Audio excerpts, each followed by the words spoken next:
gabadha nin xaas leh doonaysa inay nolosha la wadaagto waxa gabadh geesiyada waa gabadh fariida waa gabadh wax xalaal sameynaysa leeyahay shorta bulshada dadka qaar ay u dareensiinayaan gabadha maartay minyarada inay tahay dambiile maaha wax ilaahay u baneeyay ayay sameysay waxay heshay nin maartay u qalma oo gayaankeeda oo xalaal ku guursanaya hatta haday minyaro tahay laga yaabaa inay minyarooyin badan ku noolin farxad ka badan farxadda mooyinta ku nool marka sana daruuri maaha inay maartay minyaradu iyaduna soo eegto inay tahay dambiile bulshaduna ay u eegto inama al-a'maalu binniyat yani marka leedin waxay u socotaa inay gabadh walaasheeda bariiska ka ciiday horta qof walba niyadiisa ayuu ilaahay wax ku siinaya hadii ay qof raba inuu guri muslima burbudo ilaahay niyadiisa wax kaga helaya hadii rabta laakiin guri muslina inay dhisto ilaahay niyadeedaas ay kaga helaysaa ka hablaha waxaan leeyahay yaan la idinka bajinin oo aan la idinku oran maaragtay in dambiile la idin dareensiin dambiile ma tiid wax la waxa sameysay ma jirto guur xalaalaad guursatay qof han laba tahay qof maaragtay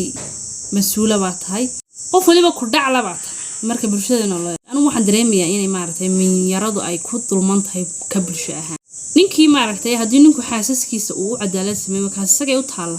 ma aha mid maaragtay minyarada u taala hadii isagu cadaalad sameeyo waayo isaga dambigiisa tahay maadaama isagu guurka sameeyay haduu cadaalad sameeyana uu ku mahadsan yahay waana fariid waan wanaagsan yahay ilaahay agtiisa iyo umada agtoodaba imika qaar soo doonaan meel bad sida diyaarsatay mid bad ku socota maya anigu ma yani xaas baabanahay alxamdulillah